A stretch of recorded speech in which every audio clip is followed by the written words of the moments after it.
आलंय एक जात आणि ती माणुसकीची आहे, लक्षात घ्या. याच्या परी जगाच्या पाठीवर जात. हे काय झालं माहिती का महाराज, हे राजकारण्यांनी त्यांच्या हितासाठी जाती पाडल्यात, बाकी काहीच नाही. माणसं कोण जाती धर्मात अडकली तवा त्यांच्या स्वहितासाठी महापुरुष लोकांनी वाटून घेतली. महापुरुष म्हणले का ही जात माझी आहे. लक्ष देऊ नाही का, मी हैदराबादला अफजल खान पाडतो, आल्यापासून सगळी माझी दाढी का बघतात. ही दाढी काय अफजल खानाची नाही, श्रीमंत छत्रपती शिवाजीराजांच्या मावळ्याची दाढी.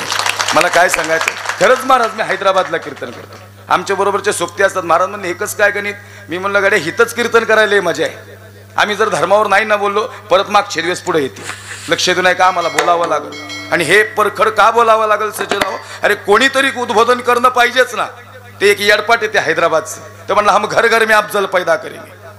आता राहिला कुठे तो भारतातच आहे ना का बाहेर येतोय.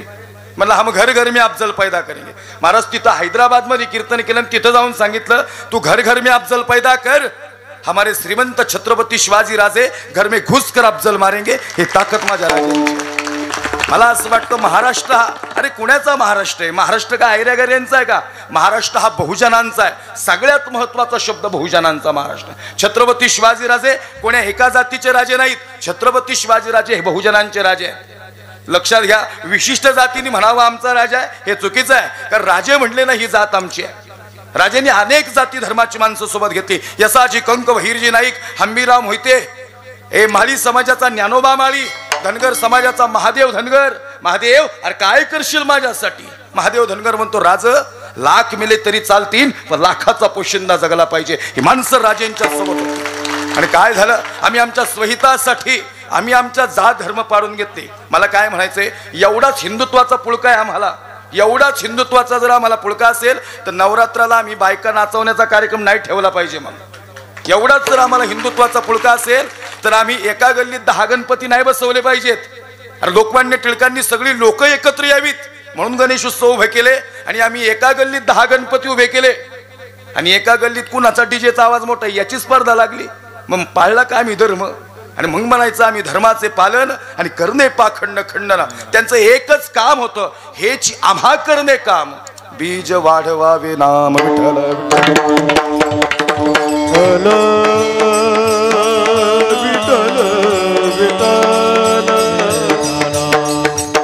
सजना. हे सांगायचं तात्पर्य काय, कारण की अनेकांना शंका उपस्थित होती कार्यक्रम पत्रिकेत नाव बघितल्यानंतर. कबीर महाराज आता काय झालं, ताजुद्दीन बाबा गेल्यानंतर मग जास्त कीर्तनाचा लोड वाढला, कारण बाबांचे इकडे भरपूर कार्यक्रम व्हायचे आणि ताजुद्दीन महाराज हे कीर्तनातच, मला वाटतं त्यांचं कीर्तनात हे झालं.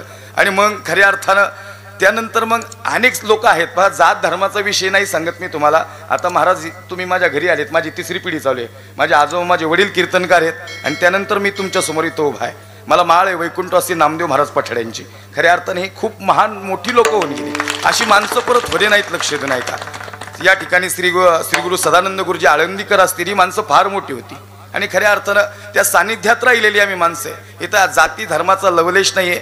ह्या गोष्टी सुरुवातीला का क्लिअर कराव्या लागतात, बसल्यापैकी बऱ्याच जणांच्या डोक्यात येतं गडे ह्याला काहीतरी जाती थोडीशी अडचण असते का, असं असेल का, म्हणून सुरुवातीला सगळं बोललेलं ठीक असते हनुमान महाराज. आणि म्हणून खऱ्या अर्थानं आपल्या सगळ्यांचं हृदयातून धन्यवाद आहे की आपण खऱ्या अर्थानं जातीय सलोखा मानणारी माणसं आहे. आपण जातीय तेढ निर्माण न व्हावा याच्यासाठी आपला हा अखंड हरिनाम सप्ताह आहे, आणि म्हणून आपलं धन्यवाद आहे. कारण की काय झाले महाराज, अजून थोडं बोलतो बरं का, जाऊ दे आता बोलतोच.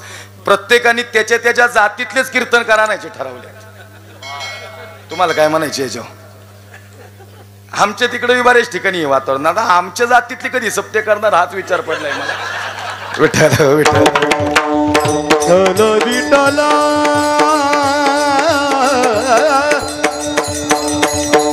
हो खरंच संतांनी जात धर्म बघितलीच नाही. माऊली ज्ञानोबांनी तेच प्रबोधन उद्बोधन केलं, तुकोबांनी तेच प्रबोधन उद्बोधन केलं. लक्ष देऊ नाही का, अरे संत बाळूमामांनी तरी काय केलं, मेंढर राखता राखता परमार्थ केला.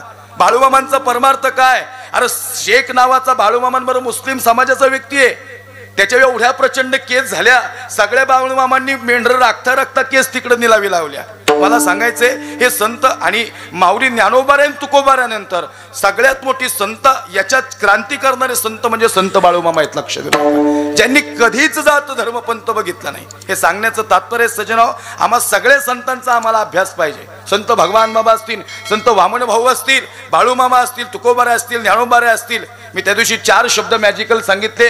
परत मला इंस्टाग्रामवर कमेंट आली, म्हणले अजून 2-3 शब्द ह्याच्यात राहिले. एक होता विठोबा, एक होता तुकोबा, एक ज्ञानोबा आणि चौथा शिवबा. हे 4 शब्द खूप मॅजिकल आहेत महाराष्ट्रातले. विठोबानं काय दिलं? विठोबानं काय दिलं तर विठोबानं प्रेम दिलं. तुकोबांनी काय दिलं तर माथा सुधण्यासाठी गाथा दिली. ज्ञानोबांनी काय दिलं? अमृत अनुभव, चांगदेव 65 हरिपाठ आणि ज्ञानेश्वरी दिली. आणि शिवबानं काय दिलं तर इथं बसण्याचं स्वातंत्र्य आणि स्वराज्य आमच्या स्वाधीन केलं. म्हणून हे 4 शब्द मॅजिकल आहेत. याच्या पलीकडे अजून भरपूर शब्द आहेत ज्यांनी खूप मोठं कार्य केलंय. आणि म्हणून सज्जन हो, सुरुवातीला ह्या गोष्टी सांगणं गरजेचं होतं. अभंग अगदी सोपा आहे. आता हे सगळं पाठातला अभंग आहे, लक्ष देऊ नाही का? आणि काय मागायचो? 61 वर्ष झालं सप्ताह चालू आहे आणि 61 वर्ष होऊन बी आम्ही देवाकडे मागायचं का? नेमकं मागायचं काय देवा? संतांनी देवाला मागितलंच नाही. देवा अरे नाही पाहिजे बाबा काहीच आम्हाला. देव म्हणतात माग तुका. आणि मग तुकोबाऱ्यांनी देवानी आग्रह केला, हे चिदान देगा देवा तुझा विसर न व्हावा. देवा तू म्हणतो म्हणून मागतो.